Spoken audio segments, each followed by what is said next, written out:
What's happening, everyone? It's K Mega 405 coming to you live from the 405, where I'm just your regular gamer talking to the intelligent gamers. If you are new to the channel, welcome. Be so kind to hit that subscribe button, the invisible like or dislike button, and also leave a comment. Definitely want to hear your thoughts about what I'm going to talk about briefly. I understand that there's going to be people talking about this until probably until we start seeing something new from whatever, if it's from Summer Game Fest or if it's going to be from Xbox or PlayStation. Matter of fact, I think Ghost of Tsushima is going to be shown, I think maybe tomorrow.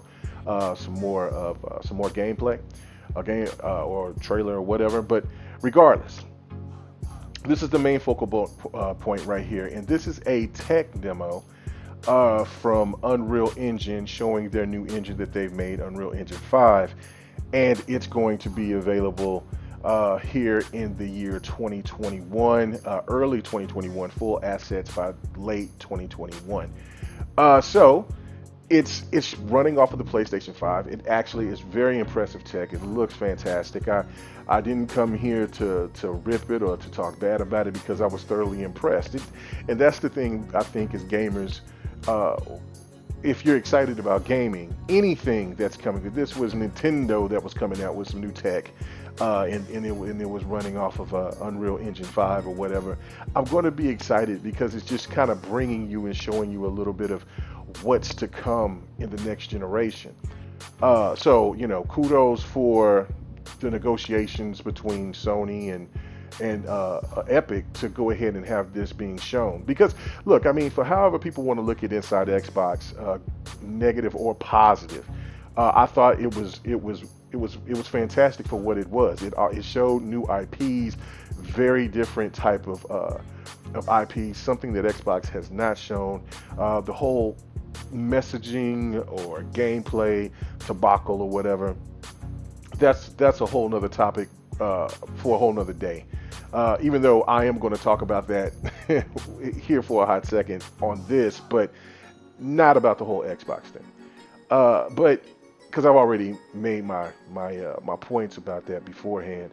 But this right here, listen, I think that this was really smart for what Sony and Epic has done to work to kind of get us introduced into what gaming is possible with the new hardware.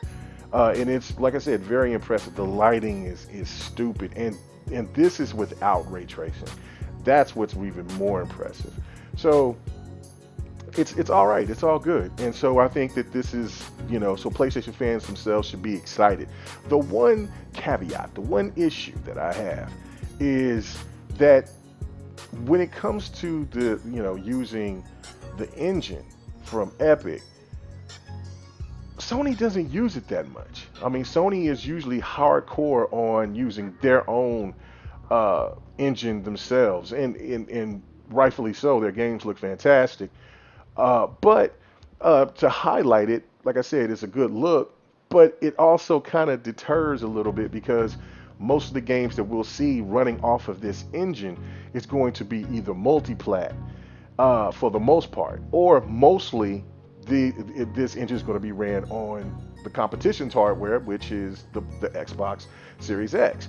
So that was a little confusing to me, but also from my understanding, this was a demo that was going to be shown at GDC, but of course, because of the situations that's going on, that's why it can't be shown. That's why it wouldn't be shown then, and it's shown now. So either way, as long as we got to see what's going on. So as you can see, like I said, the lighting, everything about this is really cool. I've seen some people trying to dog it out, trying to say that, well, it doesn't look really next gen. I don't know. There's just some people that you just can't please because, like I said, I can see there is, you see the ridges and the rocks. The character model itself is not, I don't think that was the main focus. I think the main focus was everything else within the video, or the tech demo was basically just showing you the detail, the level of detail, and the lighting itself. That's really good. Like right there, that's crazy. That is crazy. Now, some other things that I kind of want to address. That kind of blew my mind was the fact that there were people at one particular time that was going completely crazy about the whole 30 frames per second with Valhalla, and now it's come out that this was running at 1440p at 30 frames per second, running off of the PlayStation 5. So I guess the whole theory about the whole SSDs was supposed to push limits beyond, or we didn't hear anything about the RDNA 3. This is basically, all those things is pretty much is debunked.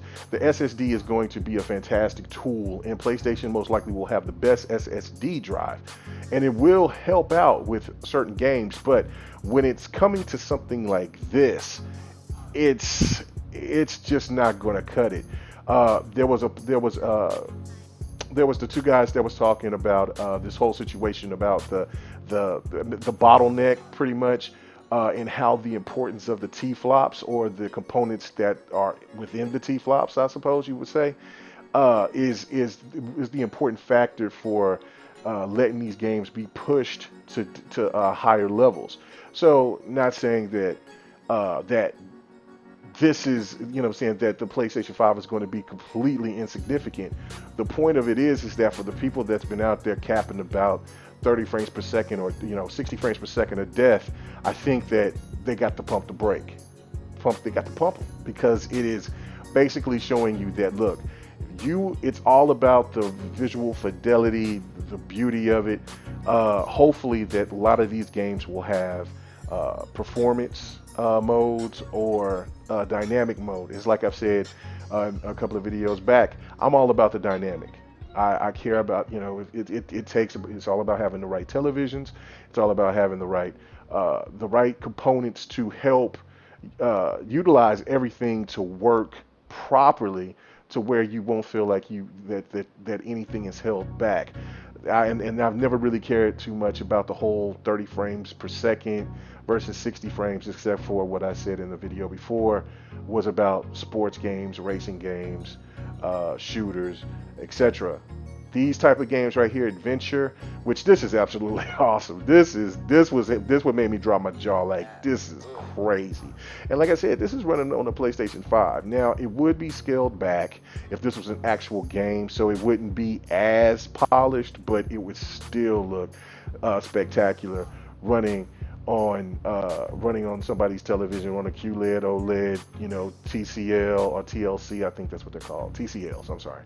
And like the 4K televisions now with the true HDR 10 and low latency, all of that, man. Like, this would look absolutely fantastic. But I want to hit up this part right fast to let people hear what was being said, and then I'm going to break that down real quick.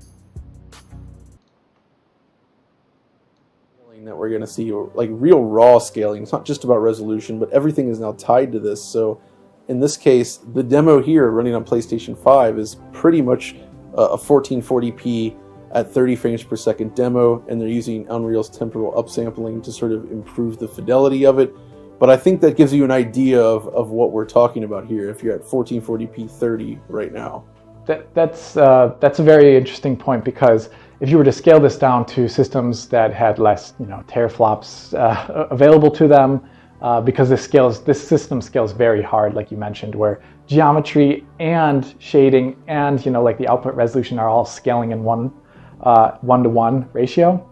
So that makes it even heavier than what we've seen before. Usually, when you scale a game between platforms, you're changing the resolution, but the assets are staying usually the same quality in terms of amount of overall geometric detail. Here it's one-to-one, so it scales really hard. So if this is already 1440p 30, looking really great, being temporally upscaled, what would it be on like a PS4 Pro or Xbox One? It's the game, how it was ran, and the T-flops aspect of it.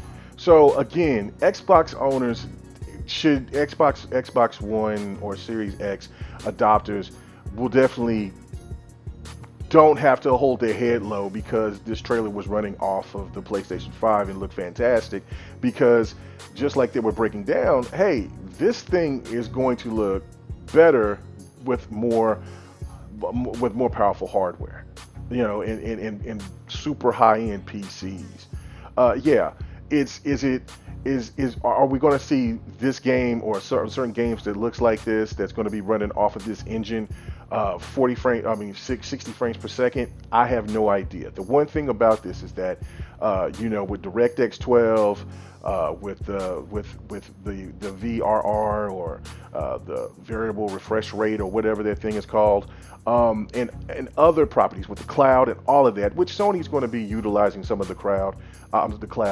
But the thing of it is, altogether, like whatever that Microsoft is going to be doing, they're taking two different approaches. There was something that they said also at Digital Foundry that, that wasn't Digital Foundry, that was on Jeff Keighley's show when they were talking to the people at Epic about this, is that there's two different approaches. Of course, Sony is taking their approach and they're going with the speed aspect, not as powerful. Microsoft is kind of going just balls to the wall. It's going to be very fast, but just not as fast as PlayStation's. But to run this type of engine, Xbox is more capable. And again, I'm not trying to knock PlayStation. I'm just not. I'm just letting you hear what they were saying and just giving you my thought process behind it.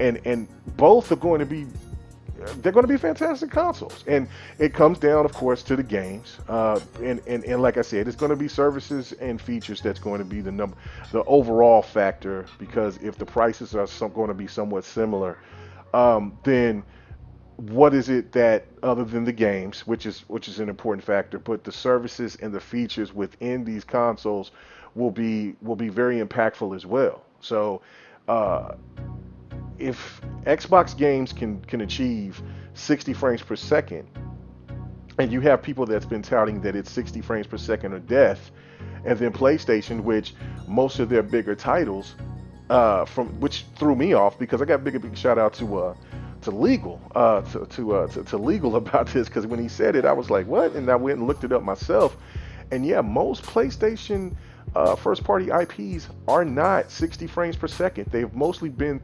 30, other than the multiplayer aspect of Uncharted 4 and of, I believe, Killzone. They've been 60 frames per second and within it. And then, of course, the remasters were 60 frames per second, but those are old PlayStation 3 titles. The PlayStation 4 titles themselves, the single-player experiences, are not 60 frames per second. So I don't understand how people are trying to make a big point about the 3060 when we've been playing on 30 frames per second for a really long time. I understand that the hardware is capable of pushing this, but especially when you have things like this, it's obvious that the devs, and it's not every dev is going to think the same, but for the most part within the industry, they want to push the graphical fidelity, everything that you see, to the next level. And I'm all for that, because like I said, for single player experience, it isn't really that big of a deal. I'm going to be, I respect everybody's opinion about the 3060, 120 frames per second, because I don't think anybody's right or wrong with it. But what I do have a problem with is that there were so many people that was spitting out so much venom about Assassin's Creed Valhalla, but they're very quiet when they find out about this, and this is running on the new hardware. It just shows how demanding these things will be, and this didn't have even ray tracing put on it, which would have made the frames per second even go lower. So it would probably have to be compromised, let's just say, with ray tracing, and it would have to be dropped maybe to what, 1080p? Like, I mean, I don't know. Like I said, I have to give big shout outs to 108 Dragons, to Don, to Xbot, to even 100, and quite a few other people that's helped me trying to understand a little bit more about this stuff that's going on within gaming. Pred and all of them. It's just like, it's fascinating, because I mean, look, as a person that's been a gamer for so long, and learning about the ins and outs about not only what's in the industry, but then especially what's going on within these boxes, especially now, build my own PC and all of that. It is fascinating. It's fun stuff to do. It's not like I want to talk about tech talk all the time, because there's other stuff to do that should be talked about, but this is fascinating stuff, and I don't think this is not nothing to sneeze at. These are beautiful graphics. And I would play this game if this was a game that was going to be coming out on the PlayStation 4. I mean, on PlayStation 5. But of course, this is just a demo, and people need to understand that Epic does this. They go back. They've made plenty of demos, and there have been no games following behind it. But anyway, I definitely want to hear your thoughts about this. I thought that everything about this was really intriguing. I didn't want to be too long on this video, but I just wanted to get your thoughts about it. What do you think about the whole situation between the 60 frames and the 30 frames? Were you one of those people that was going crazy over this, but then loved what you seen with this, and then found out that it was 30 frames per second? Did you have a problem with that? Or is it kind of like, you know what, let the next generation come, let these games get more polished over time, and by probably another 4 or 5 years, maybe all games will be 60 frames per second or higher. But you got to let the developers do their work, make things work out the best way possible. Again, this engine and will be available in 2021, which kind of breaks down the whole thing about the whole 2-year cycle of what Microsoft was talking about. Sony's going to do it too. They don't want to leave the gamers behind that paid the money that they did, and for also the late adopters that are maybe just coming into the this generation space, maybe just this year or last year, and then just cut them completely off. I think that that's not fair to them. But a 2-year cycle or window is perfect to kind of ease them in. It was just no different than what happened with the Xbox One and the 360. After that second year, it was all just Xbox One only games, and PlayStation 4 was kind of already ahead doing that. So anyway, like I said, I want to hear your thoughts about everything. Everybody have a good night. Until the next video, peace.